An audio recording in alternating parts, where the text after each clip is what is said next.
ہمارا آج کا سبق ہے حضرت آدم علیہ السلام جنت میں۔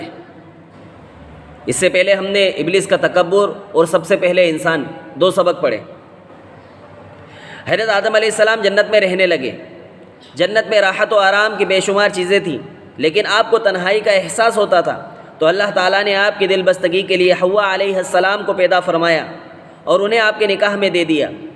اللہ تعالیٰ نے ان سے فرمایا، اے آدم، تم اور تمہاری بیوی جنت میں جس جگہ چاہو رہو، کھاؤ پیو، راحت و آرام کے ساتھ زندگی گزارو، نہ تم کو کسی چیز کا خوف ہوگا اور نہ غم، مگر یاد رکھنا جنت کے اندر فلاں درخت ہے، اس کے قریب نہ جانا، ورنہ تمہارا انجام بہت خراب ہوگا اور تم خسارہ اٹھاؤ گے، پھر تمہارا شمار ظالموں میں ہو جائے گا اور تم نافرمانی میں مبتلا ہو جاؤ گے۔ ابلیس اللہ کے دربار سے نکالے جانے کے بعد آدم علیہ السلام کا ابدی دشمن بن چکا تھا۔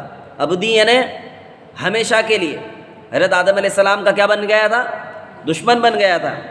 ہمیشہ موقع کی تلاش میں رہتا کہ کس طرح آدم علیہ السلام کو جنت سے نکلوا دے۔ اس نے سوچا اللہ تعالیٰ نے آدم علیہ السلام کو فرات درخت کے قریب جانے سے منع کیا، میں ان کو بہلا پھسلا کر اس درخت کا پھل کھلا دوں گا، بہلا پھسلا کر درخت کا پھل کھلا دوں گا، پھر اللہ تعالیٰ ان سے ناراض ہو جائے گا اور ان کو جنت سے نکال دے گا۔ یہ سوچ کر وہ آدم علیہ السلام کے پاس ایک خیر خواہ یعنی بھلا آدمی بن کر، بھلائی چاہنے والا دوست کی صورت میں آیا اور پھسلانے لگا کہ آپ اس درخت کا پھل کھا لیں گے تو فرشتہ بن جائیں گے۔ کیا کہا؟ آپ ورنہ جنت سے ہمیشہ کے لیے نکال دیے جائیں گے اور اس وقت آپ کو میری بات نہ ماننے کا افسوس ہوگا۔ حضرت آدم علیہ السلام سے شیطان کی چکنی چپڑی باتوں میں آ گئے اور پھل کھا لیا۔ پھل کھاتے ہی حضرت آدم علیہ السلام اور حوا علیہ السلام کے جسم سے جنت کے لباس اتر گئے اور دونوں اپنا جسم درختوں کے پتوں سے چھپانے لگے۔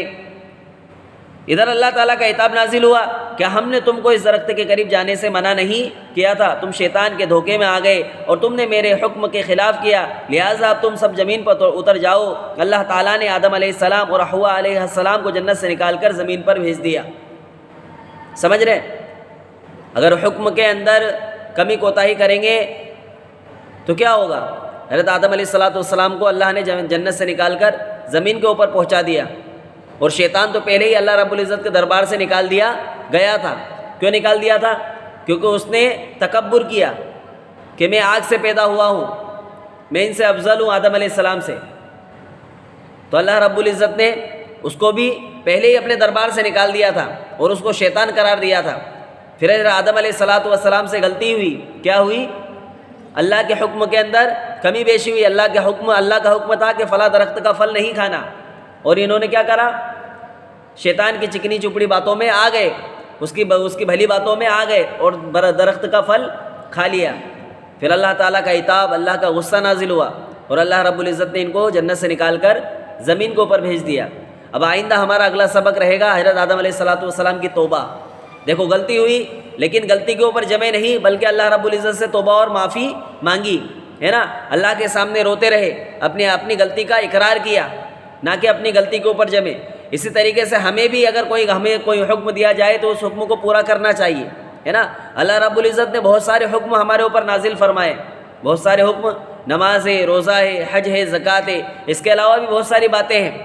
گناہوں سے ہمیں منع کیا گیا، گناہوں سے ہمیں منع کیا گیا، جنت جو ہے کہ نیکی کرنے کا ہمیں حکم کیا گیا، گناہوں سے ہمیں منع کیا گیا، روکا گیا۔ ایسے بہت سارے اللہ رب العزت کے حکم ہیں، ان کو ہم نے پورا کرنا ہے، اور جن باتوں سے اللہ نے ہمیں منع کیا ہے ان باتوں سے ہم نے رکنا ہے نا؟ تو آئندہ ہمارا جو سبق ہوگا حضرت آدم علیہ السلام کی توبہ اور معافی، اللہ کا پھر معاف کرنا، ٹھیک ہے؟